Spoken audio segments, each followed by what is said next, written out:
Okay, good morning everybody. We are about to start live yoga. So I'm listening to the motivational speaker Sean Stevenson on health theory, and that is on Impact Theory on YouTube. So what are like the core components of sleep? Was something bad Give me happening? 2 seconds to turn Or Alexa might down. have not She's a little but I'm loud. only getting 6 hours even though I felt good. Any correlation between the heat and the extra sleep? There's a lot to unpack there. Number one, what's so interesting is that you were doing something exceptionally right as far as what the research shows with improving your sleep, which is you were going to bed kind of consistently a little bit earlier than other folks might. And so what we call this is this anabolic window, or what we call money time sleep. And this is generally between the hours of 10 and 2 because it's more lined up with your natural melatonin secretion.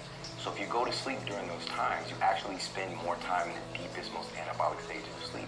And you tend to produce more human growth hormone than other folks. So you were already winning with that. This is why you have a tendency to feel better even if you're getting less sleep, because this isn't called sleep more, right? It's sleep smarter.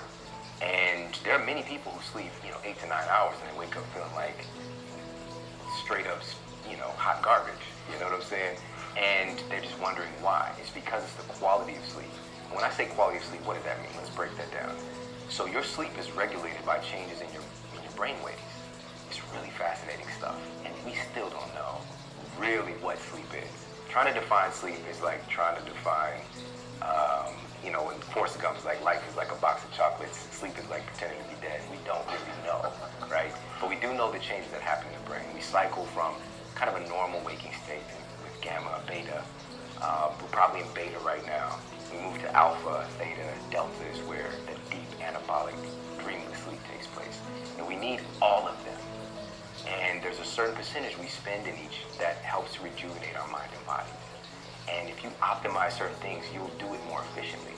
One of those gear shifts, like if you think about your body like this kind of manual transmission, is melatonin. Like people hear about melatonin as a sleep hormone. It just helps your body to efficiently go through your sleep cycles. And if your melatonin is suppressed by various things, I'll share a couple, then you're not going through those efficiently. And you can wake up feeling like a pinata after the party the next day, even though you're spending all this time on the mattress. So that's number one. Number two, there's this interesting process called thermoregulation. There's a natural drop in your core body temperature at night to help facilitate sleep for all of us, if things are running properly. But what was fascinating, and I shared a study about this, is that they tested insomniacs, and everyone in this particular clinical study all had too high body temperature at night. It would not go down. And so what they did was they fit them with these thermal suits, right, that lowers their skin temperature, not even their core temperature, just 1 degree, and virtually eliminated all their symptoms of insomnia. Oh, Ambien can't do that, all right? And it's as simple as paying attention to how your body temperature influences your sleep. And so with your body temperature changing like that, it's kind of feeling more of an insulation. As a result of having more sleep, there's a ton of different things that could be correlated there. So I'm not going to say that the sleep is a causative factor, but it's really interesting how your body does change in accordance to sleep. There's a natural rise in your core body temperature as the day goes, as the night goes on, that helps to kind of wake you up. So what I did want to share though, when I said that kind of bold statement in the beginning, when we're talking about how sleep influences your body composition, I think everybody needs to know this.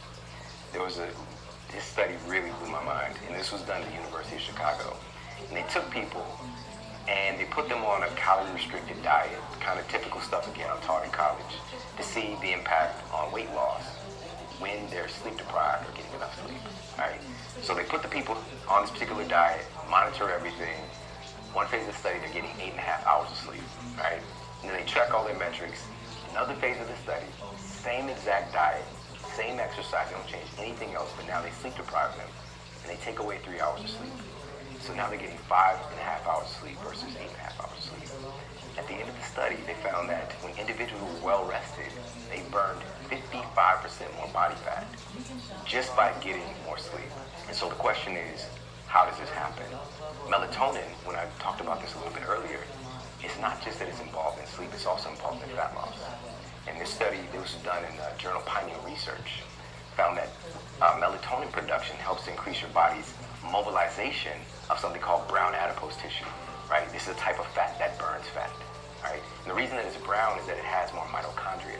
So it's very energy dense, right? These mitochondria, just for people who, I'm sure people have heard of this, but it's like these energy power plants in your cells that are creating the energy currency of your body, like how you experience energy, the energy exchange, something called ATP.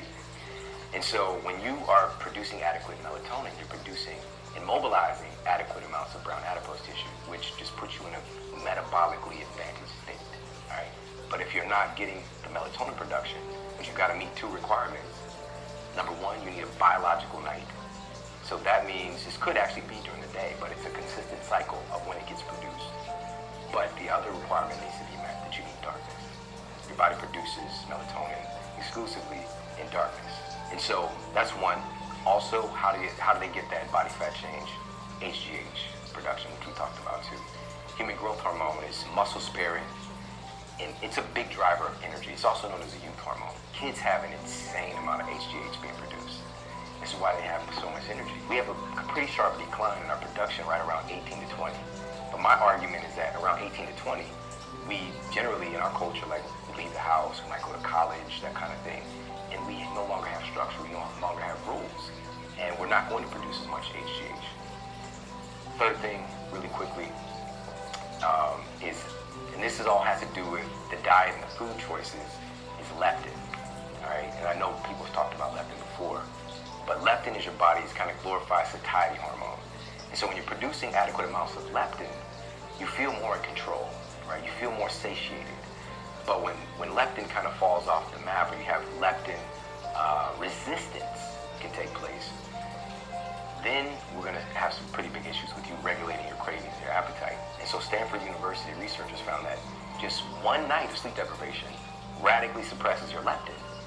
And now I hope folks can start to pay attention whenever you might not get the best sleep, how your cravings change the next day. You're going to have a tendency to want to, number 1, eat more. Number 2, to want to eat more kind of the starchy, crunchy, salty, sugary type things. And I remember my wife, who's actually here, when we had our son, and she's never seen me eat this food. I was sitting there like waiting for the baby to come. I was eating chocolate covered raisins. I was just like, and I didn't even realize I was doing it. You know, it was like 3 o'clock in the morning, you know. And so that's another thing. And last one I'll share, there's so many that create that change in your body composition. But this one is incredibly important. It's cortisol. Cortisol has been drugged through the mud recently. You know, it's getting blamed for everything. But it's not really a bad guy. It's misunderstood. Right? Cortisol is incredibly important. For example, cortisol is important for your thyroid to work, right? And that's kind of like the metabolism regulator of your body. But here's the thing.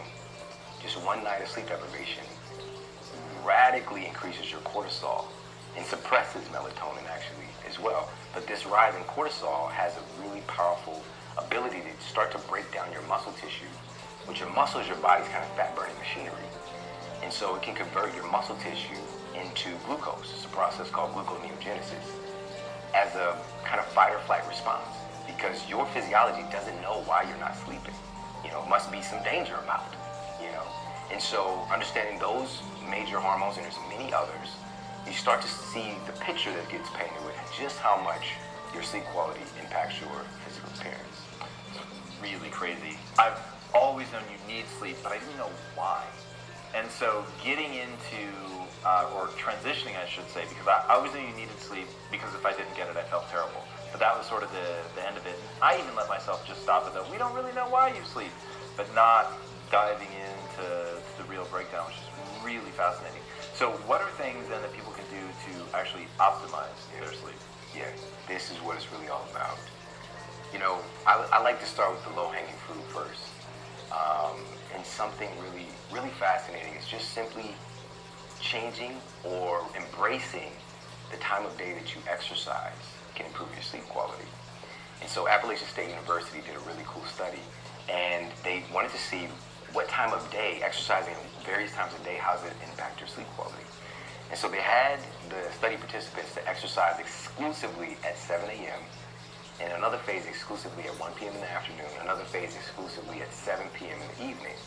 They compiled all the data, and at the end of the study, they found that morning exercisers spend more time in the deepest, most anabolic stage of sleep, so they're producing more human growth hormone. They have more efficient sleep cycles, what we've been talking about. They also tend to sleep longer, and this is the one that kind of can get glanced past, on average, they had about a 25% greater drop in blood pressure at night. So what's up with that? That's correlated with a deactivation of your sympathetic fight or flight nervous system, right? So you're actually able to shift gears, get to that parasympathetic rest and digest, calming down by getting some exercise in the morning. And so how do we employ this, though? That's the question. Because some people are just like, I can't exercise in the morning. And there's also people who exercise in the morning who might have terrible sleep. And it's because this is not like the magic bullet. This is a thing that's stacking your conditioning. If you're doing this and then messing up the one I'm going to talk about next, you're probably not going to have the best sleep. So here's how to employ this, just 5 minutes. And I tested this. Each morning I do this 5 minutes of exercise. It might be just jumping on a rebounder, a little mini trampoline for 5 minutes, go for a quick power walk, do some Tabata, which is just 4 minutes, and a little mobility work. And I guess most people don't know what Tabata is. High intensity interval training, basically. It's 20 seconds of exercise followed by 10 seconds of rest, repeated over and over again for 4 minutes.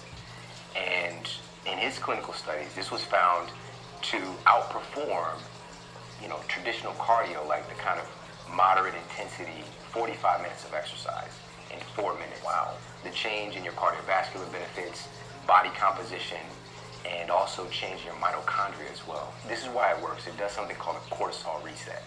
All right, we talked about cortisol, but again, it's a good thing if it's in the right time, the right amounts. Clinically, I would call these people tired and wired that would come in and looking at the hormone panels, and the cortisol would be really low in the morning and high at night. Thus, they have sleep problems. So you naturally, if your cortisol is on a natural hormone rhythm, it will be elevated at its peak in the morning, right around 6 a.m. to 8 a.m., and then gradually decline as the day goes on. Does that have to do with what time you wake up?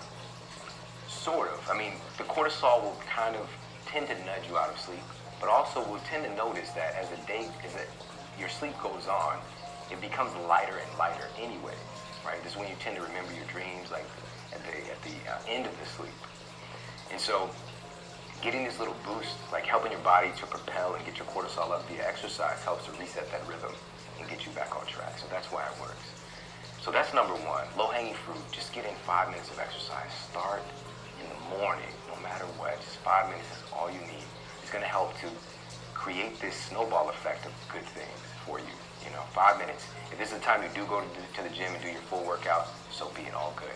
But everybody who's not already doing that, just get that 5 minutes in. The second one, and this one is more of the tough love and the most difficult, but this is the most important one in our culture today. And this has to do with our tech, all right? So Harvard researchers have confirmed that blue light exposure from our favorite devices, iPads, iPhones, Androids, tablets, televisions, they do in fact suppress your melatonin substantially. Because your body essentially thinks the sun's out? Is that the problem? So we have photoreceptors that are always trying to gauge what time it is, right? Because our bodies are wired up to be in sync with nature. But only recently, like literally just the past few decades, have we been able to manipulate and basically create a second daytime, right? So your body it doesn't really know how to figure it out. And so the blue and white spectrum specifically are the ones that are more similar to daylight. And so what it's doing is, and so here's what the researchers found. Basically, every hour you're on your device at night suppresses melatonin for about 30 minutes, right? So if you're on you watch a movie, a 3-hour movie, for example, your melatonin is going to be suppressed. Even if you go to bed right after, you're not producing adequate melatonin for about an hour and a half. And so again, you can be unconscious from sheer physical exhaustion, but you're not going to go through your sleep cycles efficiently. And so just be mindful of that. What I encourage people to do is to give yourself a screen curfew, just 30 minutes. All right, I don't want to make this complicated, just 30 minutes. But here's the rub.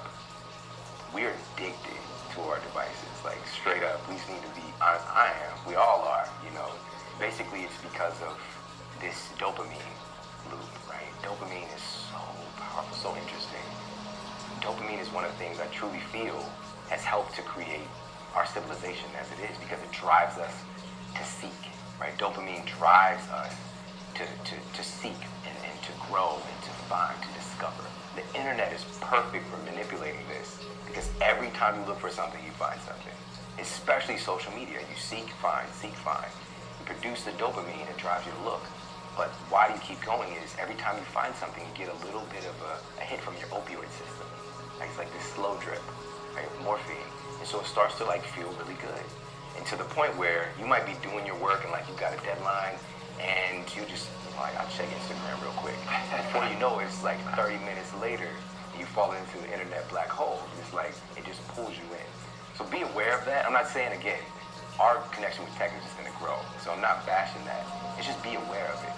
And that when you try to abide by this principle, which will really, really help your sleep quality, to give yourself a screen curfew, you can't just sit there and twiddle your thumbs, because you'll get what I call the internet jitters, right? You'll start getting like a little bit of a withdrawal effect, like just check one post.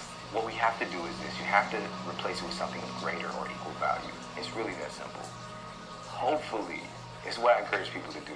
This is an opportunity to connect, right? Connect with your significant other, your kids, the people, like physical, like have a real conversation with somebody, right? I know it sounds crazy, but it really works. It's really, really good. And also, this is a great opportunity if if you're in a relationship or not, whatever you're into, you could, utilize, and I have a chapter on this as well, intimate time, because there's a big connection between sex and sleep. And there's also a big connection between sleep and sex and how it impacts your sex life. And so when we have an orgasm, for example, we produce a cocktail of chemicals, including oxytocin, norepinephrine, prolactin. And oxytocin, for example, has been found clinically to basically combat the effects of cortisol. And hopefully, sex is more interesting than Instagram, but I don't know. It depends on how you're doing it. And so that's what I want people to do: a screen curfew, and or use these hacks. Utilize some blue light blockers. And so for your desktops, laptops, things like that, you can get an app called Flux that pulls out the most troublesome sleep-sucking spectrum of light from your screen. It basically cools your screen off. And it's a simple app. You set it and forget it. It's totally free. You just go to Dr. Google, type in f.lux, and a couple clicks and it's on your device. I've been using it for maybe 5 or 6 years. I love it. And for your telephone, your cell phone, we've got on the iPhones built in now is Night Shift. With Androids, the best one out there from my research is one called Twilight. So there's options for everybody. Then what about the ambient light at night, or if you're watching a movie?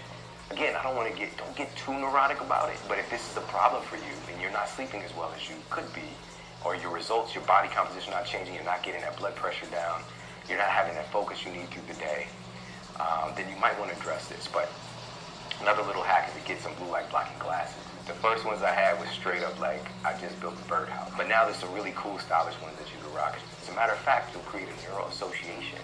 When you put the glasses on, you'll start to get sleepy. It's nuts. And that is another thing right there, is to create an evening ritual, right? Your brain is always looking for patterns. A lot of successful people, especially listening to the things that you're putting out there, have a success ritual in the morning. But a great morning starts the night before, a truly great morning. And so a couple of quick things people can do is the thermoregulation piece. Turn down your thermostat, right? Now this is gonna hit a pressure point for some people, but according to research, between 62 and 68 degrees Fahrenheit is ideal for sleep.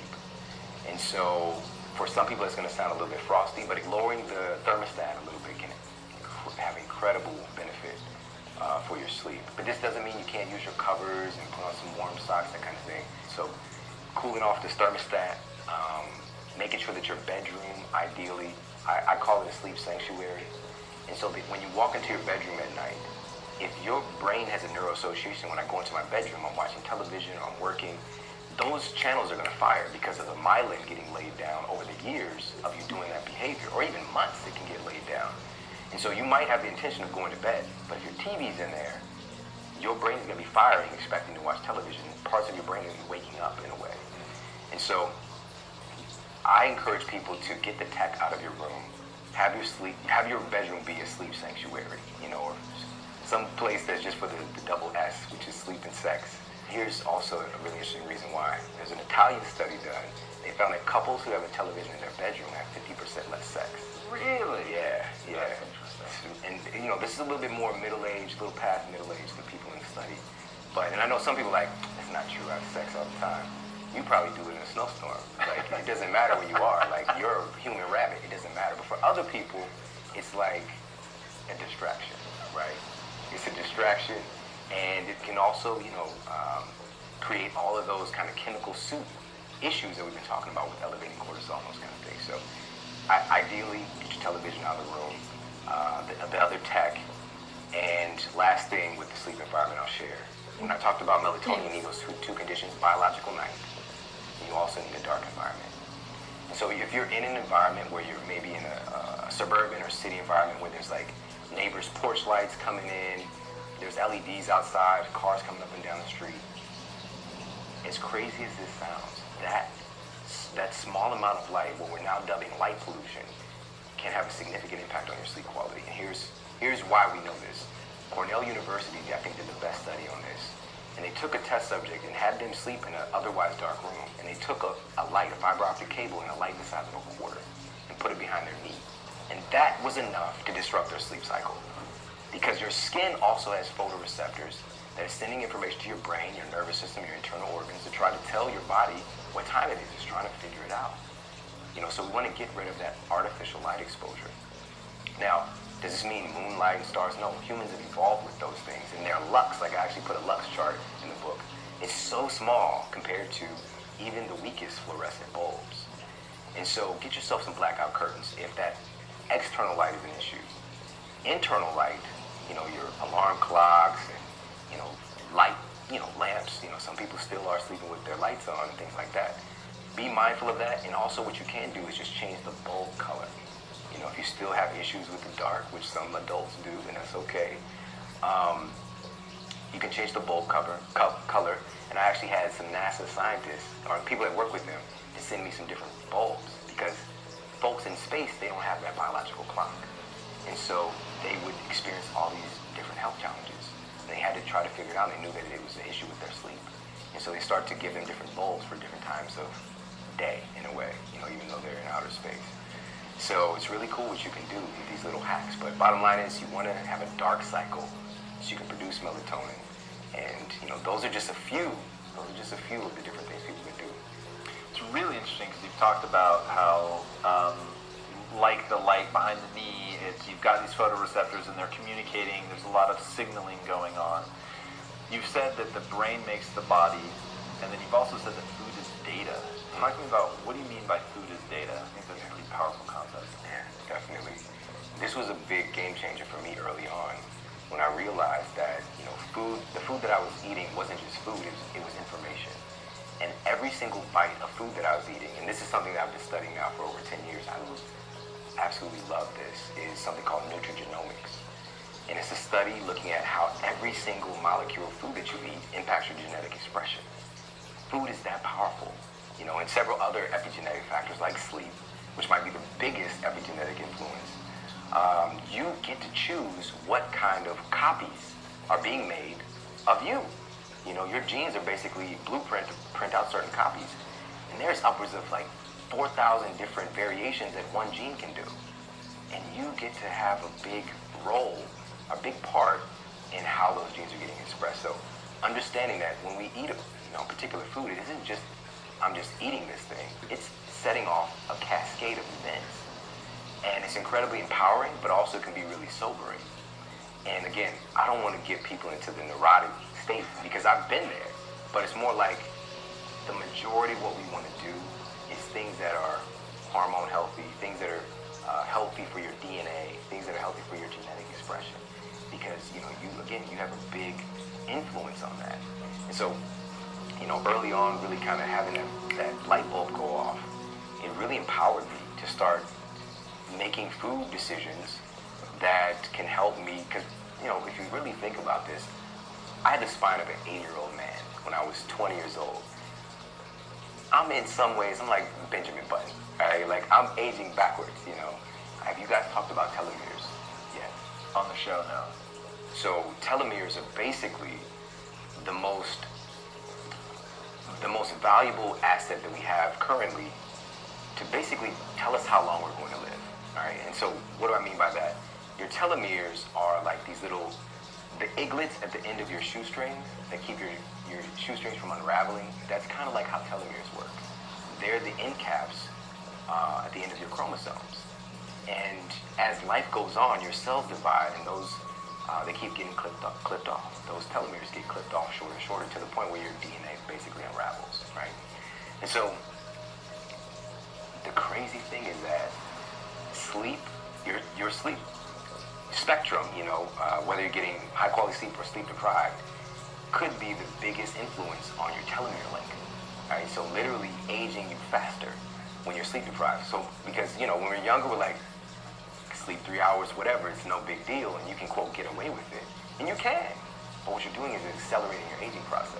I know that when this was happening, even before I got the diagnosis, sleep just wasn't something I thought about, And so I was accelerating my aging process, little did I know. Another huge player in that is the information that we put into our body.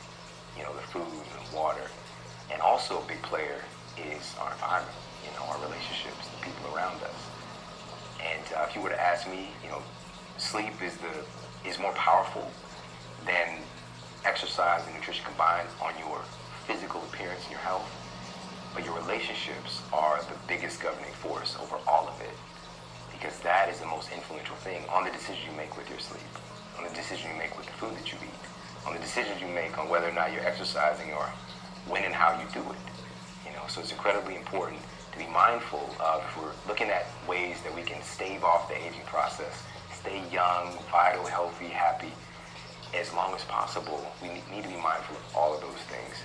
And again, I don't want to create a neuroses today, but there's a way to go about it. And I think that the foundational piece is listening to people like you, constantly, every day, getting that daily dose of like getting your mind right, getting your inner game together, and immersing yourself in information like this, and carry that with you into the world, and do your best to get around people that are uplifting you, that are supporting you in you being the person that you want to become. No question. So before I ask my last question, where can these guys find you online? Awesome. So my big place that people find me is generally through my show. It's called the Model Health Show, and so people can check that out on anywhere you listen to your podcast. And I guarantee you're going to love it. My home online is themodelhealthshow.com, so they can find the show there as well. They can find Sleep Smarter there too. And my social media is there, and also people can find Sleep Smarter just, where you buy books, Amazon, all that good stuff, or you can go to sleepsmarterbook.com. Nice. All right, and now my final question.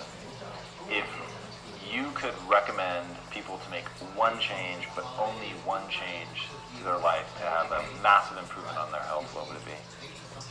You know what's so funny? It really does go back to the last thing I said.